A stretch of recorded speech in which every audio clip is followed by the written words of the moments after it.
নমস্কার, স্বাগত সবাইকে আজকাল পরশু অনুষ্ঠানে। আমি সকালবেলায় বলেছিলাম যে 1:35-এ আমরা নতুনভাবে একটা জিনিস আলোচনা করব। তো এটা খুব ক্রুশিয়াল। গ্রহদের পরিবর্তন আপনার জীবনের ওপরে অনেক রকম প্রভাব ফেলে, সেগুলো আমরা অনুষ্ঠানে খুব ডেপথে অ্যানালিটিক্যাল ওয়েতে আলোচনা করি। আপনারা জানেন অলরেডি হয়তো অনেকেই যে 23 তারিখে অর্থাৎ মার্চের আগামী আজ থেকে ঠিক 9 দিন পর, এই 9 দিন পরে যে ঘটনাটা ঘটছে সেটা হচ্ছে মকর রাশিতে মঙ্গলের প্রবেশ হচ্ছে, অর্থাৎ শনির ঘরে মঙ্গলের প্রবেশ। আপনারা যেটুকু অ্যাস্ট্রোলজিক্যাল আপনাদের নলেজ আছে তাতে আপনারা জানেন যে শনি আর মঙ্গল এই দুটো গ্রহ কিন্তু পরস্পরের শত্রু গ্রহ, অর্থাৎ তার একটা প্রভাব খুব স্বাভাবিকভাবেই মানুষের উপর পড়তে পারে। তবে বারবার করে অ্যাস্ট্রোলজাররা বলেন যে হরোস্কোপের উপর ডিপেন্ড করে আপনার ক্ষেত্রে প্রভাব কতটা পড়বে, অর্থাৎ সেক্ষেত্রে হরোস্কোপ অর্থাৎ আপনি গুরুত্বপূর্ণ। আজকে পণ্ডিতজি রয়েছেন লাইভ অনুষ্ঠানে। পণ্ডিতজির কাছে আমার এটাই প্রতিপাদ্য বিষয় যে শনি আর মঙ্গলের অবস্থান পণ্ডিতজি কিভাবে প্রভাব ফেলবে। স্বাগত। হ্যাঁ, আগামী 23শে মার্চ মঙ্গল মকরে প্রবেশ করবে, অর্থাৎ মকরে হচ্ছে মঙ্গলের তুঙ্গি স্থান এবং শনির ভাবে। শনি হচ্ছে ওই ঘরের অধিপতি কারক গ্রহ এবং শনি মঙ্গলের দুজনের কিন্তু সর্বদা সে শত্রু। শনি মঙ্গলের দুজনেরই সর্বদা শত্রু ভাব এবং এই শত্রু ভাবে শনি মঙ্গল অর্থাৎ মঙ্গলের প্রবেশ, অর্থাৎ শনিও কিন্তু সেই নিজের ভাবে বসে আছে, অর্থাৎ শনিও হচ্ছে তার নিজের ঘর, সেও কিন্তু শক্তিমান ও মঙ্গলের কিন্তু তুঙ্গি স্থান, সেও কিন্তু শক্তিমান। অতএব এই 45 ডেজ অর্থাৎ মঙ্গলের একটা রাশিতে অবস্থান করে 45 দিন, এই সময়টুকু কী ধরনের প্রভাব পড়তে পারে বিভিন্ন রকম জাতক জাতিকার মধ্যে রাশির। সবসময় মনে রাখতে হবে যে আমরা যেটা যখন অ্যাস্ট্রোলজিক্যাল বিচার করি, রবি হচ্ছে রাজা, চন্দ্র মন্ত্রী এবং মঙ্গল সেনাপতি কারক গ্রহ। মঙ্গল মানুষকে সাহস যোগায়, মঙ্গল সেনাপতি কারক গ্রহ মানুষকে লড়াই করাতে শেখায় এবং মঙ্গল প্রত্যেকটা সমস্যার সম্মুখীন হয়ে সংগ্রাম করাতে শেখা হয়েছে মঙ্গল। এবং সেই মঙ্গলের তুঙ্গি স্থানে মঙ্গল অবস্থান করবে এবং শনির ভাবে। হ্যাঁ, ঠিক এই সময়টা অর্থাৎ শনি মঙ্গলের যে সহ অবস্থান, দুজনের শত্রু গ্রহ, দুজনের সম্পর্ক, এবং সেই ক্ষেত্রে কী ধরনের সমস্যা আসতে পারে, রাশিগত কী ধরনের সমস্যা আসতে পারে, তার পাশাপাশি আমাদের দেশের পক্ষে কী ধরনের সমস্যা আসতে পারে, এটা নিয়ে আমি আলোচনায় আসবো। তবে একটা ফোন এসে নিয়ে নি ফোনটা। কে রয়েছেন ফোনে? হ্যালো। হ্যালো। হ্যাঁ, নমস্কার দিদি ভাই। কেমন লাগছে অনুষ্ঠান দেখতে? খুব ভালো লাগছে, খুব ভালো লাগছে। আমি অনেক থেকে কিন্তু ওনার অনুষ্ঠান দেখি, আমার ভীষণ পছন্দের। আচ্ছা, কোনো অভিজ্ঞতা মানে প্রিভিয়াস কোনো এক্সপিরিয়েন্স পণ্ডিতজির? ওই হৃদয়পুরে আমার দিদির ছেলেকে নিয়ে গিয়েছিলাম। ও এখন দিদি মানে ছেলের ভালো চাকরি হয়েছে, ওরা ভালোই আছে, বাড়ি করেছে, নিজেরা খুব ভালো বাড়ি করেছে, বাড়ি ঘর। এখন দিদির ছেলেরও বিয়ে, মানে ভালো, ওদের ফুল ফ্যামিলির এস্টাবলিশমেন্টটা খুব ভালো হয়ে আছে। বাহ। এখন আপনি খুব স্বাভাবিক, এটা কারুর ভালো দেখলে নিজের মধ্যে আরো বেশি বিশ্বাসটা বাড়ে, তাই না? আজকে আপনি কার সম্পর্কে জানবেন? আমি আমার ছেলে সম্পর্কে। আপনার ছেলে? 14/1/1994। 14/1/1994।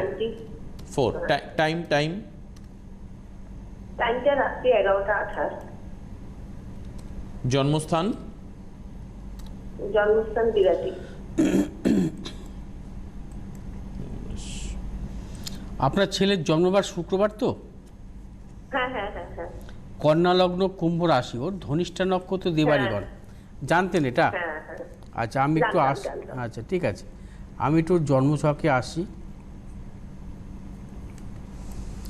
আচ্ছা, ওর হচ্ছে কন্যা লগ্ন, লগ্নের চতুর্থ ভাবে মঙ্গলের অবস্থান এবং পঞ্চম ভাবে রবি বুধের অবস্থান, রবি বুধ শুক্রের অবস্থান এবং ষষ্ঠ ভাবে শনি স্বক্ষেত্রে, সপ্তম অষ্টম নবম ভাবে কেতু নিচস্থ এবং নবমপতি কারক গ্রহ হচ্ছে পঞ্চম ভাবে অবস্থান করছে এবং তার পাশাপাশি হচ্ছে বৃহস্পতি অবস্থান করছে লগ্নের দ্বিতীয়, চতুর্থপতি দ্বিতীয় এবার আমি একটু দেখে নিচ্ছি, যেহেতু ভাগ্যপতি কারক গ্রহ শনি, শুক্র, এই শুক্রের অবস্থা, অর্থাৎ ওর রবি হচ্ছে 0 ডিগ্রিতে ছিল, শুক্র 0 ডিগ্রিতে, অর্থাৎ শুক্রটা কিন্তু ওর কিছুটা শুক্রটার কম্বাস্ট অবস্থা আছে। ভাগ্যপতি কারক গ্রহ শুক্র কম্বাস্ট অবস্থায় আছে, এবং তার পাশাপাশি ওর বুধও মকর রাশিতে 7 ডিগ্রিতে আছে, কিছু কম্বাস্ট অবস্থায় আছে। অর্থাৎ শুক্র এবং বুধ এই দুটো প্ল্যানেটই কিন্তু কম্বাস্ট অবস্থায়। ভাগ্যপতি কারক গ্রহ কম্বাস্ট অবস্থায় আছে, কর্মপতি কারক গ্রহ কম্বাস্ট অবস্থায় আছে। বর্তমানে বৃহস্পতির মহাদশা চলছে। এই বৃহস্পতি হচ্ছে চতুর্থপতি সপ্তমপতি কারক গ্রহ। এই বৃহস্পতি কিন্তু দ্বিতীয় অবস্থান করছে, এবং বৃহস্পতির সাথে ওর এখন বর্তমানে অন্তর্দশা চলছে, সেটা হচ্ছে বুধের অন্তর্দশা চলছে, মে মাস পর্যন্ত থাকবে, এবং তার পাশাপাশি তারপরে কেতুর অন্তর্দশা আসবে। শুনুন, ওর জন্মছকে রবি বুধ শুক্র যে পঞ্চম ভাবে অবস্থান, শনি হচ্ছে ষষ্ঠপতি কারক গ্রহ স্বক্ষেত্রে অবস্থান করছে। এটা কিন্তু ওর পক্ষে শুভ, কারণ শনি হচ্ছে জন্ম চার্টের পঞ্চমপতি কারক গ্রহ, এবং চতুর্থপতি কারক গ্রহ বৃহস্পতি দ্বিতীয়। এতে কিন্তু এডুকেশন হয়, অর্থাৎ এর জন্মছক অনুযায়ী শুক্র যেহেতু বর্গোত্তম আছে, এবং ভাগ্যপতি কারক গ্রহ শুক্র, ওর কিন্তু বিশেষ করে টেকনিক্যাল বা ইঞ্জিনিয়ারিং লাইনটা ওর পক্ষে শুভ। ঠিক আছে, তবে সবসময় মনে রাখতে হবে একটা জিনিস, সেটা হচ্ছে ভাগ্যপতি শুক্র যেহেতু কম্বাস্ট, বা কর্মপতি বুধ যেহেতু কম্বাস্ট, এটা কিন্তু ভালো নয়। ওর হচ্ছে জন্মছকের লগ্নপতি কারক গ্রহ কিন্তু বুধ, এবং কর্মপতি কারক গ্রহ বুধ। কী হয়, কর্মপতি কারক গ্রহ কম্বাস্ট থাকলে কর্মজীবনের দিক থেকে একটু সমস্যা আসে, কর্মজীবনের স্যাটিসফ্যাকশান কিন্তু ওর মধ্যে আসবে না। বিশেষ করে 2018 সালের জানুয়ারি থেকে 2020 সালের মে মাস পর্যন্ত এখন কিন্তু বুধেরই অন্তর্দশা চলছে। এই সময় কিন্তু কর্মজীবনের দিক থেকে ভালো কিছু পাবে না। আমার কথা বুঝতে পেরেছেন? এবং হ্যাঁ, আর তার পাশাপাশি ওর জীবনের সাফল্য আস্তে আস্তে 21 সালের এপ্রিল মাস পর্যন্ত ওয়েট করতে হবে। 2021-এর এপ্রিল, হ্যাঁ 2021-এর এপ্রিল, কারণ তারপরেই শুরু হয়ে যাবে ওর কেতুর অন্তর্দশা। অর্থাৎ বৃহস্পতির কেতু দশা অন্তর্দশা কিন্তু ওর পক্ষে ভালো নয়। কেতু হচ্ছে ওর ভাগ্যভাবে নিচস্থ। তবে আমি একটা কথা সবসময় বলবো, আপনার ছেলের জন্মছক অনুযায়ী শুক্রের অন্তর্দশাও কিন্তু সেভাবে ভালো ফল দেওয়া উচিত নয়। অর্থাৎ 21 সালের এপ্রিল থেকে 23 সালের ডিসেম্বর, সেই সময়টাও কিন্তু শুক্রের অন্তর্দশা থাকবে। শুক্র কিন্তু ভাগ্যপতি কারক গ্রহ কম্বাস্ট, যেহেতু শুক্র ওর নবাংশে বর্গোত্তম আছে, সেই জন্য কিছু রেজাল্ট ওখান থেকে পাবে। আমার কথা বুঝতে পেরেছেন? অর্থাৎ 21 সালের এপ্রিল পর্যন্ত কিন্তু ওর কর্মজীবনের স্যাটিসফ্যাকশান আসবে না। 21 সালের এপ্রিল থেকে 2023 সালের ডিসেম্বর কিছু সাফল্য আসবে। এবার আপনার কি প্রশ্ন? এখন কি অবস্থা এমনি চাকরির ক্ষেত্রে, যেটা পণ্ডিতজি বলছিলেন যে খুব একটা সন্তুষ্ট হওয়ার কথা নয়, খুব একটা মানে স্যাটিসফাইড না। ও অনেক পরীক্ষা দিয়েছে, মানে সেন্ট্রাল গভর্নমেন্টেরও, ওয়েস্ট বেঙ্গল স্টেট ইলেকট্রিসিটিরও পরীক্ষাগুলো খুবই ভালো হয়েছে। এখন হবে কিনা এটাই জিজ্ঞেস করতে চাইছি। আচ্ছা, মানে ফার্দার ক্যারিয়ার কি হবে আর কি ওর? হ্যাঁ, ফার্দার বেটারমেন্ট। দেখুন, আমি একটা কথা বলবো, 21 সালের এপ্রিল মাস পর্যন্ত আমি আপনাকে আশা দিতে পারছি না, কোনো মতেই আশা দিতে পারছি না। কারণ এখন যে সময়টা চলছে কর্মপতিরই অন্তর্দশা। কর্মপতির অন্তর্দশা তো মানুষের কর্ম হয়, ঠিক আছে, কর্মপতি অন্তর্দশা অবশ্যই কর্ম হয়। ওর ভাগ্যপতি কর্মপতির সহ অবস্থান আছে, অর্থাৎ রাজযোগ আছে। তো তা হলেও কিন্তু, হ্যাঁ রাজযোগ আছে, তা হলেও কিন্তু, হ্যাঁ বলুন। আমি এটা আগে শুনেছি, মানে যখন কুস্তি করেছি তখন। হ্যাঁ, ভাগ্যপতি কর্মপতি শুধু রাজযোগও নয়, ওর কর্মপতি কারক গ্রহ বৃহস্পতির দশমভাবে আবার কর্মপতি কারক গ্রহের বুধের দশমভাবে আবার বৃহস্পতির অবস্থান, এটাও শুভ। আমি কখনোই বলবো না কর্মজীবনে সাকসেস পাবে না। কর্মজীবনের সাকসেস আসার ক্ষেত্রে একটু বাধা বিড়ম্বনা থাকবে। ওর একটু বেশি বয়সে সাফল্য আছে, এই ব্যাপারে আপনাকে ভাবনা চিন্তা করতে হবে। ওর জন্মছকটা কিন্তু ভালো মন্দ খুব মিশিয়ে, খুব ভালো ভালো দিকও যেমন আছে, তার পাশাপাশি কিন্তু কিছু কিছু মানে সমস্যা আছে, সেইগুলোকে আপনার কাটিয়ে নিতে হবে কিন্তু সময় মতো, ঠিক আছে? আচ্ছা, বলছি যে একটা কথা, যে ও কি মাঙ্গলিক? অনেকে বলে উনি মাঙ্গলিক। মাঙ্গলিক, অবশ্যই মাঙ্গলিক। মাঙ্গলিক? হ্যাঁ, মাঙ্গলিক, অবশ্যই মাঙ্গলিক। ওর ম্যারেজ লাইফের দিক থেকেও খুব সমস্যা আছে, কারণ ওর জন্মছকে মঙ্গল হচ্ছে চতুর্থভাবে অবস্থান করছে, এবং সেই মঙ্গল আবার পাপগ্রহ মধ্যগত অবস্থায় আছে, একদিকে রবি আর একদিকে রাহু, এবং এটা কিন্তু কখনোই শুভ নয়। আর কোনো জাতকের রবি বুধ শুক্র একসাথে থাকলেও তার দাম্পত্য জীবনে সমস্যা আসে। ওর ম্যারেজের ব্যাপারে যখন ভাববেন তখন চিন্তা ভাবনা করে ভাবতে হবে। ওর জন্মছক অনুযায়ী কিন্তু অবশ্যই ম্যারেজ লাইফে সমস্যা আছে, সেটা পরের ব্যাপার। যাতে ও এখন থেকে জীবনে প্রতিষ্ঠা পায়, হ্যাঁ কেরিয়ার, সে কেরিয়ারটা ভালো হয় সেই চিন্তা ভাবনা করুন। এবং ওর ভাগ্যকারক গ্রহ, কর্মকারক গ্রহকে কীভাবে আরও বেশি, যে যাকে বলা হয় মানে রেমিডির দিয়ে আরও বেশি মানে শক্তিশালী করা যায় সেই চিন্তা ভাবনা করুন, কারণ ভাগ্যকারক কর্মকারক গ্রহ কিছুটা সমস্যা আছে। বোঝা গেল? ঠিক থ্যাংক আছে, আমি হ্যাঁ, এবার আপনি আপনার মতো সিদ্ধান্ত নিন কি করলে এই জায়গাটা সঠিকভাবে ঠিকভাবে চলা যাবে আগামী দিনে, তার সিদ্ধান্ত আপনি তো মা, আপনাকে তো নিতে হবে। কে আছেন ফোনে? হ্যালো।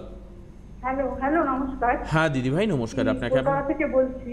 আচ্ছা। আমি আমার ছেলের সম্বন্ধে একটু জানবো। ঠিক আছে, ছেলের জন্ম তারিখ বলুন। 1983 5th আগস্ট। হ্যাঁ হ্যাঁ হ্যাঁ 1983 15 আগস্ট, 15ই আগস্ট। 15th আগস্ট 1983। টাইম বলুন। 83 1 2 3। হ্যাঁ 83 হ্যাঁ, হ্যাঁ। 1 2 3। হ্যাঁ হ্যাঁ 1 2 3 ঠিক আছে। রাত্রি 11টা 42 মিনিট। রাত্রি 11টা 42 মিনিট। জন্মস্থান কোথায়? ও হাবড়া। হাবড়া, উত্তর 24 পরগনার। হ্যাঁ হ্যাঁ। আচ্ছা আচ্ছা। রাত্রি 11টা 42 মিনিট, হাবড়ায় জন্ম, তাই তো? হ্যাঁ হ্যাঁ। 1 মিনিট ধরুন। কেউ কি এসেছিলেন আগে পণ্ডিতজির কাছে? না, আমি খুব প্রোগ্রাম দেখি, আমার দিদি ছিল বাগুইহাটি চেম্বারে, আমি দিদির সঙ্গে গেছিলাম ওখানে। ও আচ্ছা, আচ্ছা, আচ্ছা। দিদি এসেছিলেন, দিদির সঙ্গে আপনিও এসেছিলেন। আপনার ছেলের জন্মবার কি সোমবার? হ্যাঁ হ্যাঁ হ্যাঁ। বৃষ লগ্ন, বৃশ্চিক রাশি, হ্যাঁ বিশাখা নক্ষত্র, দেবাড়িগঞ্জ, জানতেন আপনি? হ্যাঁ হ্যাঁ। একটু আসছি আমি জন্মছকে। হ্যাঁ, জন্মকালীন শুক্র রেট্রোগ্রেড অবস্থায় ছিল, তার পাশাপাশি আচ্ছা এই জন্মছকে যেটা পাচ্ছি লগ্নে রাহুর অবস্থান, তার পাশাপাশি তৃতীয় রবি মঙ্গলের অবস্থান, চতুর্থভাবে বুধ শুক্রের অবস্থান, শনি তুঙ্গি অবস্থায়, সপ্তম অষ্টম নবমপতি দশমপতি শনি তুঙ্গি ষষ্ঠভাবে, সপ্তমভাবে বৃহস্পতি চন্দ্রের অবস্থান। আচ্ছা, কালসর্পদোষও কিন্তু আছে ছকে। এবার আমি একটু আসছি ওনার জন্মছকে দুটো জিনিস দেখি। একটা হচ্ছে বর্তমান মহাদশা হচ্ছে বুধের মহাদশা।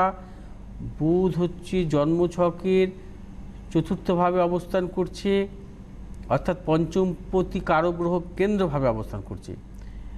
আর চতুর্থপতি কারক গ্রহ হচ্ছে রবি, অবস্থান করছে মঙ্গলযুক্ত অবস্থায় তৃতীয়। মঙ্গল হচ্ছে 7 ডিগ্রিতে ছিল, রবি হচ্ছে 28 ডিগ্রিতে ছিল, ঠিক আছে। এবং রবি হচ্ছে ওর আত্মকারক গ্রহ হিসাবে আছে জন্মছকে। আর এখন চলছে বুধের মহাদশা, 21 সালের ডিসেম্বর পর্যন্ত বুধের মহাদশা থাকবে। শুনুন, ওর জন্মছক অনুযায়ী কিন্তু আমি কিন্তু এডুকেশন বলুন, কর্মভাব বলুন, দুটোই কিন্তু ভালো পাচ্ছি। কারণ ওর ভাগ্যপ্রতিকারক গ্রহ, কর্মপ্রতিকারক গ্রহ হচ্ছে শনি। শনি হচ্ছে বৃষলগ্ন জাতক জাতিকাদের রাজ্যকারক গ্রহ। এই শনি কিন্তু ওর জন্মছকের ষষ্ঠভাবে তুঙ্গি অবস্থায় আছে, অর্থাৎ 21 সালের ডিসেম্বর মাস পর্যন্ত শনির মহাদশা, কর্মজীবনে সাফল্য, অর্থনৈতিক সাফল্য এগুলো কিন্তু পাবে। তবে দুটো বিষয়ে কিন্তু আমি আপনাকে সতর্ক করব। দাঁড়ান, আমি আসছি আমি সেটাই তো আমি বলতে চাইছিলাম। আমি সেটাই আপনি বললেন, দুটো বিষয়ে আমি সতর্ক করব। 1 নম্বর বিষয় হচ্ছে ওর বিবাহ, নাম্বার 2 হচ্ছে শারীরিক। এই দুটো বিষয়ে আপনাকে সাবধান করব। ওর জন্মছকে লগ্নের সপ্তমে বৃহস্পতি চন্দ্র, এটাকে বলা হয় জীবযোগ, চন্দ্র বৃহস্পতি যোগ, জীবযোগ অবশ্যই। কিন্তু এই জীবযোগ যেমন জাতক জাতিকার শুভ শুভ ফল দেয়, জীবনে সাফল্য দেয়, উন্নতি দেয়, অর্থনৈতিক সাফল্য, কর্মক্ষেত্রে সাফল্য, উচ্চশিক্ষা সবই হয়। কিন্তু সপ্তমভাবে বিশেষ করে জীবযোগ অর্থাৎ চন্দ্র বৃহস্পতি জীবযোগ অনেক ক্ষেত্রে কিন্তু সমস্যার সৃষ্টি করে ম্যারেজ লাইফে। তার পাশাপাশি ওর সপ্তমভাবে চন্দ্র বৃহস্পতি কেতু যুক্ত অবস্থায় আছে, কেতু যুক্ত অবস্থায় আছে। বৃহস্পতি কখনো বৃশ্চিক রাশিতে থাকা শুভ নয়। আর যদি লগ্নের সপ্তমভাবে বিশেষ করে বৃশ্চিক রাশি হয়, সে বৃশ্চিক রাশিতে যদি বৃহস্পতি থাকে তার কিন্তু ম্যারেজে খুব সমস্যা আসে জীবনে। এই সমস্ত জাতক জাতিকাদের হয় অত্যাধিক লেট ম্যারেজে হয়, বা বিবাহ হলে কিন্তু তার জীবনে সুখ পায় না, অর্থাৎ তার জীবনে কিন্তু সুখী হতে পারে না। কারণ আগামী দিন কিন্তু কেতুর মহাদশা শুরু হচ্ছে, সাবধান। 2021 সালের ডিসেম্বর থেকে 2028 সালের ডিসেম্বর, এই 7 বছর কিন্তু কেতুর মহাদশা থাকবে। কেতুর মহাদশায় ওর সুখ নষ্ট হবে, বিনষ্ট হবে সুখ। হ্যাঁ, বিয়েটার মানে বিবাহটা আপনি চেষ্টা করুন যাতে 21 সালের অর্থাৎ আগামী 21 সালের এপ্রিলের মধ্যে দেওয়ার। 21 সালের এপ্রিলের মধ্যে, হ্যাঁ আমি বলছি তো, এপ্রিলের মধ্যে অর্থাৎ এই বছর এবং আগামী বছরে এপ্রিল মাসের মধ্যে বিবাহ দেওয়ার 1 বছর সময়। হ্যাঁ, এই সময়টা একটু চেষ্টা করবেন বিবাহ দেওয়ার, কারণ এই সময়টা কিন্তু ওকে বিবাহ অবশ্যই দিতে হবে ওকে। কারণ ওর জন্মছকে আমি একটু খারাপ দিকও পেয়েছি, ওকে অবশ্যই বিবাহ, আমি ওর জন্মছকে একটু খারাপ দিকও পেয়েছি, ঠিক আছে? ওকে বিবাহ অবশ্যই দেবেন, অবশ্যই বিবাহ দেবেন 1 বছরের মধ্যে। এই ধরনের সমস্যা অনেক সময় কি হয়, যদি আপনি ওর জন্মছক যদি জোটক বিচার করে বিবাহ দেওয়া হয়, এই ধরনের জন্মছকে কি হয়, যদি ভালো পাত্রীর সাথে বিবাহ দেন বা তার যদি জন্মছকে কোনো ভাগ্যলক্ষ্মী যোগ থাকে, তাহলে কিন্তু ওর জন্মছকের যে নেগেটিভ যে জায়গাটা আমি পাচ্ছি, খারাপ জায়গাটা পাচ্ছি, সেটা কিন্তু অনেক সময় কেটে যায়। ওর জন্মছকের লগ্নের তৃতীয় মঙ্গল নিচস্থরা কিন্তু কখনোই শুভ নয়। লগ্নের বলছি ওকে একটা বিয়ের জন্য প্রতিষ্ঠা নিলে কি ভালো হবে? হ্যাঁ যাবো বিয়ের জন্য প্রতিকার নিলে দিলে কি একটু ভালো হবে? বিয়েটা ঠিকঠাক হবে? প্রতিকার শুধু ওর বিবাহের জন্য না, শারীরিকের জন্য নেবেন। হ্যাঁ, প্রতিকার শুধু বিবাহ না, শারীরিকের জন্য নিতে হবে। শরীর কেমন থাকে ওর? ঠিক আছে আপনি মানে দুটোই দেবেন। হ্যাঁ, দুটো শারীরিকের জন্য নিতে হবে।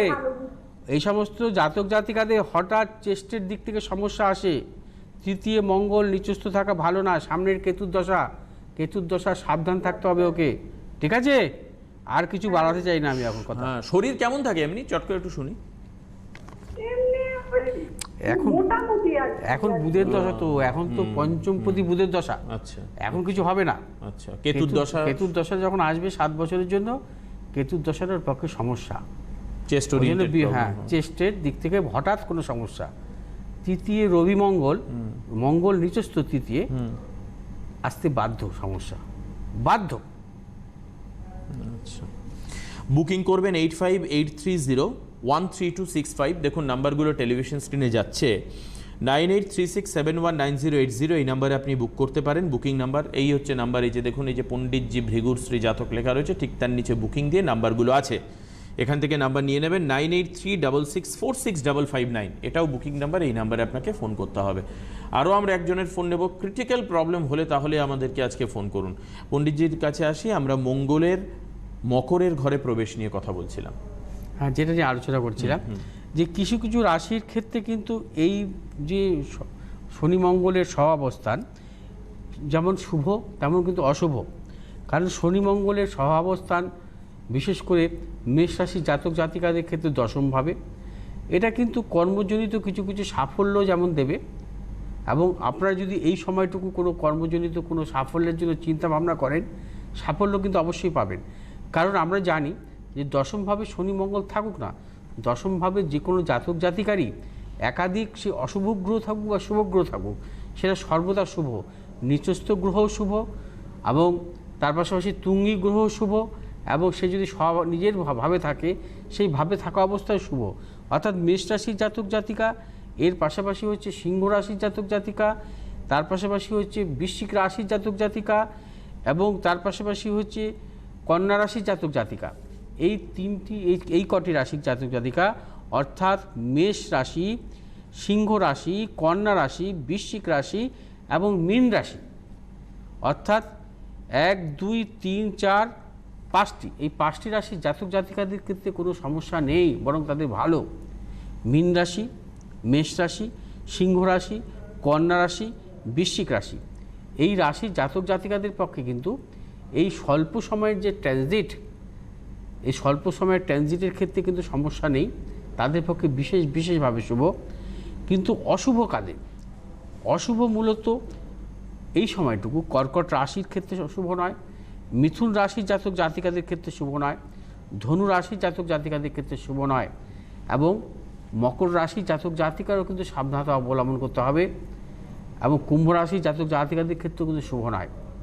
কুম্ভ রাশি, মকর রাশি জাতক জাতিকাদের কিন্তু সাবধানতা অবলম্বন করতে হবে, ধনুরাশির জাতক জাতিকাদের ক্ষেত্রেও কিছু সাবধানতা অবলম্বন করতে হবে, এবং মিথুন রাশি এবং কর্কট রাশির জাতক জাতিকাদের ক্ষেত্রেও সাবধানতা অবলম্বন করতে হবে।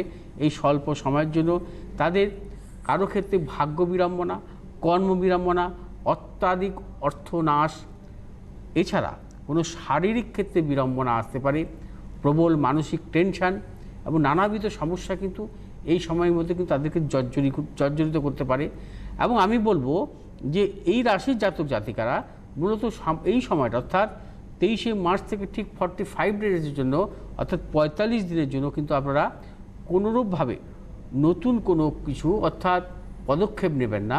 সেই ক্ষেত্রে সে ব্যবসাগত হতে পারে বা কর্মগত হতে পারে বা অর্থনৈতিক লেনদেনগত হতে পারে, কোনো নতুন কোনো সম্পত্তি ক্রয় বিক্রয়ের ক্ষেত্রে হতে পারে, বা কোনো ঝামেলা বা মামলা মোকদ্দমা জাতীয় কোনো সমস্যা, এগুলো থেকে কিন্তু দূরে থাকতে হবে আপনাদের এই মাত্র 45 দিনের জন্য 23শে মার্চ থেকে। অর্থাৎ আমি আরেকবার বলবো, কুম্ভ রাশি, মকর রাশি, ধনু রাশি, মিথুন রাশি, কর্কট রাশি জাতক জাতিকাদের শুধুমাত্র 23শে মার্চ থেকে 23শে মার্চ থেকে 45 ডেজের জন্য আপনারা সর্বক্ষেত্রে সতর্ক থাকবেন। এই সময়টুকু আপনাদের কর্মক্ষেত্রে কোনো যদি ভালো হঠাৎ সুযোগ আসে বা আপনাদের বদলির ব্যাপার থাকে, অথবা আপনি হঠাৎ করে কিছু চিন্তা ভাবনা করবেন যে একটা নতুন চাকরি পেয়েছি, পুরনো চাকরি ছেড়ে দেবো কিনা, এইসব ব্যাপারে সাবধানতা অবলম্বন করতে হবে। কোনো কিছু ক্রয় বিক্রয়ের ক্ষেত্রে সাবধানতা অবলম্বন করতে হবে। কোনো যারা মূলত বিশেষ করে আপনার যারা শত্রু, তাদের থেকে আপনার সাবধানতা অবলম্বন করতে হবে, শারীরিক দিক থেকে সাবধানতা অবলম্বন করতে হবে, এবং অত্যাধিক মানসিক দিক থেকে কিন্তু টেনশন বৃদ্ধি হতে পারে, সেই ব্যাপারে সাবধানতা অবলম্বন করতে হবে, এবং বিদ্যাক্ষেত্রে সাবধানতা অবলম্বন করতে হবে। এই সময়টা কিন্তু আপনাদের কিছু কিছু ক্ষেত্রে প্রতিকূলতার সম্মুখীন হবেন।